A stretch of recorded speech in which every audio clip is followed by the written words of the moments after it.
Chekwantu Inkoranya TV show present. But I'll teach. Chekwantu Inkoranya TV represent at Number one, life's rule.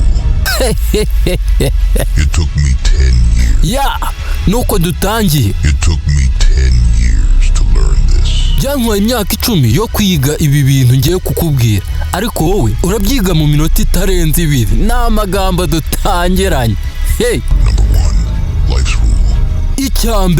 Ikintu cya mbere, ibi bintu tugiye kuvuga ni ibintu ngo byamutwaye imyaka 10, ariko wowe ugiye kubimenya mu minota itarenze ingahe. Ndagira ngo noneho wicare neza ubundi umanze urebe niba warakoze subscribe, maze nkwereke uburyo twikorera utuntu twacu. Number one, ikintu cya mbere, life's rule. Amategeko y'ubuzima. We'll never wait. Ngo mu mategeko y'ubuzima nuko ubuzima butazigera bugutegereza ngo ubanze umererwe neza. Get up every day. Uba ugomba guhaguruka buri munsi ukajya ku rugamba, ukajya guhiga, kumva ko nta gucika intege. Number two, ikintu cya kabiri, health. Ubuzima. Good care Menya neza ko ugomba kwiyitaho neza of yourself. kandi biri mu nshingano zawe, If anything happens to you, kuko nihagira ikikubaho isi izakomeza nkaho nta cyabaye. Mugenzi umwe ntabuza bisi kugenda, abanyarwanda ariko baratwika. if anything happens to you, Kuko nihagira ikintu kikubaho kuko utitaye ku buzima bwawe neza, world will move on. isi izakomeza nkaho nta cyabaye. Ikintu cya gatatu ugomba kumenya neza kandi ukumva neza, Prey or predator. umuhigo cyangwa ubumuhigi, ibintu ni bibi. Nudakora kugira ngo wubake ubuzima bwawe, Someone will hire you to build theirs. hari undi muntu uzaza akaguha akazi ko kubaka ibye.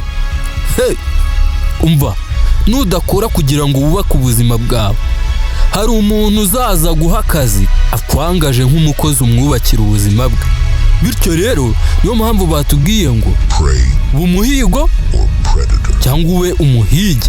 Muri make nuba umuhigi uzaba umukoresha, nuba umuhigo uzaba umukozi. Ibintu ni uko biba bimeze, nta mikino ibihari. Icya kane, Cut out all distraction. kuraho ibikurangaza byose, Work in silence. ukore mu ibanga utuje mu mutuzo, Celebrate in private. userebure wenyine, iri private.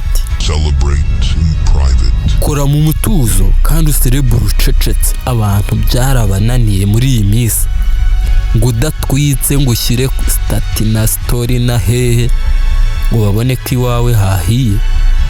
Kuko nukuraho ibyo byose bikurahangaza ukabishyira pembeni, ugakora mu mutuzo, ugaserebura utuje ucecetse, uri pause, nibwo ubuzima buzakuryohera. The Stoics.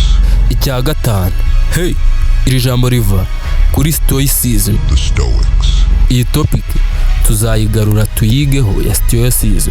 Iri jambo kugira ngo mubyumve neza, ni imyitwarire myiza y'umuntu wemera ibibaho nta kurekarama, mbese ngo yerekane amarangamutima na gake gashoboka. Ni ukwakira uburibwe n'ingorane utuje, udasara ngo ubwanuke cyangwa ngo werekane amarangamutima ukagwa muri pause. Can handle any situation. Ibi bintu tuzabigarukaho bya stoicism. Hari ibintu byinshi biri muri stoicism.